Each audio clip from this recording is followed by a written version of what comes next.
মনে করো ছোটবেলায় মা মারা গেছে, পরে বাবা বিয়া করে ফেলে দিয়ে চলে গেছে, নানির কাছে মানুষ হয়েছে, অনেক কষ্টে মানুষ হয়েছে। এখন বাসা বাড়িতে নানি তো আগে কাজ করে খাওয়াইতে, এখন তো আর পারে না, এখন নিজের কাজ করে খাইতে হয় বাসা বাড়িতে। এখন এখন ইউটিউবটা শুনছে, এখন যে সুন্দর একটা মনের মানুষ পাই, যদি বিয়ে শাদী করতে চায় এবং দায়িত্ব নিতে চায় তাহলে বিয়ে শাদী করবো। এই যে ইউটিউবের আসলে বা ক্যামেরার সামনে আসলে যে ভালো মানুষ পাবেন, এটা কে বলেছে আপনাকে?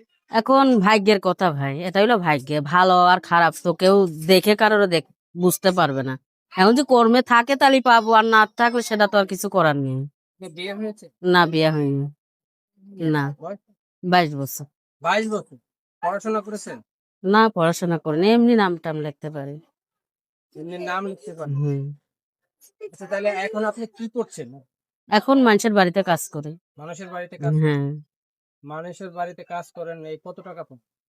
মাসে 4,000 টাকা পাই। 4,000 টাকা। এই 4,000 টাকা দিয়ে কয়দিন মানুষ চলেন আপনি? আমার আর নানি আর আমি কিন্তু ঠিক মতন খাইতে পারি না, তো এই জন্যই তো অনেকটাই কষ্টে আছি। মনে করো ঘর ভাড়া দিয়ে অনেক কষ্টে খাই, খুব চলার মতন সেরকম নাই। আচ্ছা, হুম। চলতে খুব অসুবিধা হচ্ছে। চলতে পরিবারের খুবই অসুবিধা। আপনার পরিবারের সদস্য কয়জন? আমি আর আমার নানি থাকি। আপনি আর আপনার নানি? হুম। আচ্ছা, তা আপনাদের পরিবারে সাপোর্ট দেওয়ার মতো আর কেউ নাই? আছে, কিন্তু গরিবের কারণে কেউ আত্মীয় স্বজন থাকলেও কি জিগা কেউ কারোরে। তো এই যে এখন ক্যামেরার সামনে আপনি আসছেন কি মানে বিয়ের সাথে বসার জন্য না সহযোগিতার জন্য? এখন যে আমার বিয়ে শাদী আমার দেখে যদি বিয়ে শাদী কেউ করতে চায়, সেই তো আমার পাশে দাঁড়াবে, আমার দুঃখ সুখের পাশে এসে দাঁড়াবে।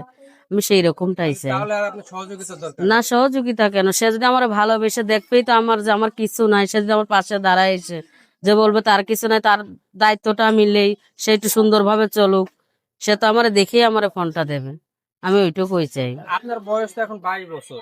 হুম। তো এই 22 বছরে এখন আপনার কেমন বয়সের ছেলে আপনার পছন্দ এবং আমার কোনো বয়স দিয়ে কোনো সমস্যা নাই, যদি সে আমার বিয়ে করতে যাক, বয়স্ক হোক ইয়ং হোক, আমার কোনো সমস্যা নাই। বয়স্ক হোক জোয়ান হ্যাঁ। হোক সমস্যা নাই। না।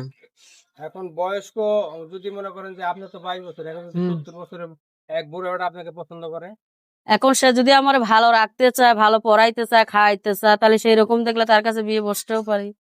এখন এই ভালো পড়াইতে চাই খাওয়াইতে চাই, হ্যাঁ। এই জন্য কি শুধু বিয়ে প্রয়োজন নাকি একটু ভালোবাসারও প্রয়োজন? না, আমার এইটাই যথেষ্ট জীবনত। ভালোবাসার প্রয়োজন নাই? না, ভালোবাসার পছন্দ নাই। ওটা আমার মনে করো খাইতে পাই না, আর ভালোবাসা দিয়ে কি করব। যে আচ্ছা। এখন সুন্দরভাবে রাখতে পারবে, সুন্দরভাবে পড়াইতে পারবে, এটাই আমি চাই।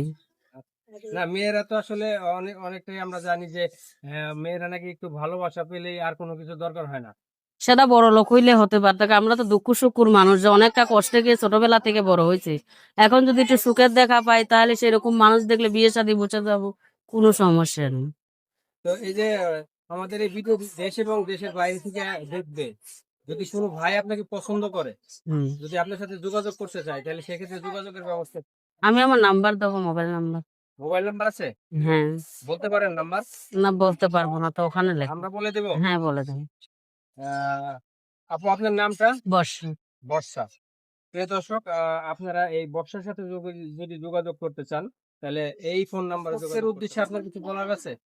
দর্শকদের একটু বলার আছে একটাই কথা, যে কেউ খারাপ মতলব নিয়ে আসে না, যদি আসে ফোন দিতে থাকো ভালো মতলব নিয়েই আমার ফোন দিয়ে, তাহলে আমি কারোর সাথে বেইমানি করবো না।